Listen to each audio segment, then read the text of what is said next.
Senna had chased strange stories her whole life, but the heat bleeding out of this mountain was no story. Smoke poured from a wound in the rock, and somewhere deep inside it, something glowed. Whatever's down there, it's still burning. She drove in one more piton and climbed toward the light. The tunnel opened into a vast cavern veined with slow rivers of lava, the air shimmering, gold light breathing against the walls like something alive. She had expected an empty volcano. She had found a cathedral of fire, and she was not alone in it. It moved, and the whole cavern seemed to move with it. An ancient dragon, charcoal black and mountain huge, lifted its scarred head and fixed one dim golden eye on her. Senna's breath stopped. "You're real. You're actually real." It did not attack. It only looked at her, the way the very old look at the very young. Its fire was failing. She could see the embers along its body guttering like a hearth at the end of a long night. A voice that wasn't sound pressed into her mind. "The last of my kind, and no one left to carry it." "Carry what? What do you want from me?" The great head lowered, slow and certain, until it was level with her. A single molten ember rose from deep within its chest and drifted toward her, and before she could step back, it sank into her own. A burst of blinding gold threw her arms wide. "Ah, it's inside me." Heat bloomed where her heart had been, and something like relief crossed the old dragon's ancient face. Then it let go. The great body dimmed, cracked, and crumbled, not so much into death as into ash and drifting sparks, scattering across the cavern floor around her boots. The last dragon was gone, and the fire it had carried for 1,000 years was hers now, whether she understood it or not. The heat found her face first. Glowing molten lines spidered across her skin like cracks in cooling stone, and when she caught her reflection in the lava light, her eyes had gone a burning gold, pupils narrowed to slits. "What did you put inside me?" The only answer was the crackle of fire under her skin. She held her hands up and watched them stop being hands. Dark claws pushed from her fingertips, crimson scales climbed her knuckles, and molten light pulsed in the seams between them like blood made of fire. They were terrifying. They did not feel wrong. It rolled through the rest of her in waves. Scales swept up her arms and across her body, her climbing gears scorching and splitting as her frame swelled with strength that wasn't hers an hour ago. She dropped to one knee, clutching her glowing chest. "It's not stopping. I can feel it remaking me." She grew. Bones lengthened, muscle layered onto muscle, and a long crimson tail with veins of molten fire tore free behind her and lashed the cavern wall. The woman who had climbed in here was running out of room to exist. Then the worst and the best of it came out of her back. Two enormous wings unfurled, crimson membrane edged in gold, fire running through their veins, and snapped open until they nearly filled the cavern. "These are mine. I can feel every inch of them." I had finally drowned out the fear.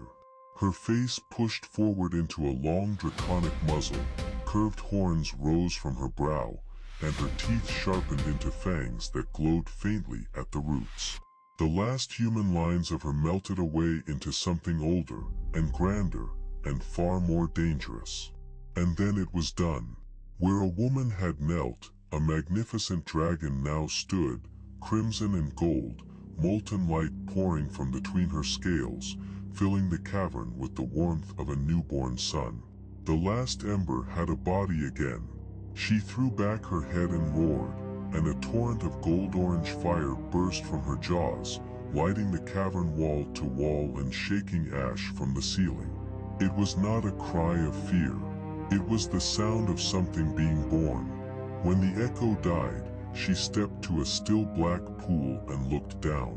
A dragon looked back at her, and around its reflection lay the bones and the great skull of the one that came before. "Now you carry it," the memory whispered. "I don't even know what it is yet." But deep inside her, 1,000 years of memory were already waking. They came in flashes, skies she had never flown, fires she had never breathed, and a long, lonely duty she did not yet understand. The old dragon hadn't only given her its power, it had given her everything it knew, and everything it had been guarding. She climbed out of the mountain into a breaking dawn, and for one perfect moment there was only the wind, the gold light, and wings that already knew exactly what to do. She laughed, a strange, rumbling, joyful sound. So this is what it felt like. No wonder you never came down. But the joy didn't last. A memory surged up sharp and cold, something vast, sealed in ice beneath these very mountains, and the old dragon standing over it year after year, keeping it asleep. Her stomach turned.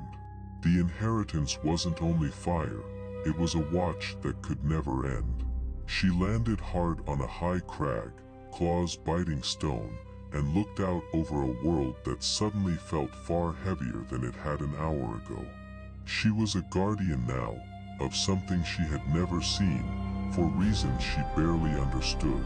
And she was not the only thing awake in these mountains. Far below, lantern light flickered in a stone fortress town. Humans, her humans, the life she could never climb back into. She watched them a long moment, the smoke of her breath curling in the cold. Then horns began to sound on the walls. They had seen her. On the battlements, a gray-bearded commander in a dragon slayer's cloak leveled a finger at the sky, and his soldiers swung great ballistae and chained harpoons toward her. These were the men who had hunted the old dragon's kind down to the very last. Of course, she breathed. Of course it's you. The bolts came in a screaming volley, chains whistling after them.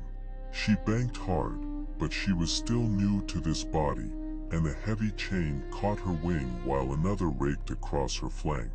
Pain, bright and real. She had never felt anything like it as a woman. Something in her decided, all at once, not to be prey. She dove on the fortress with a roar, fire pouring across the walls, snapping their chains like thread.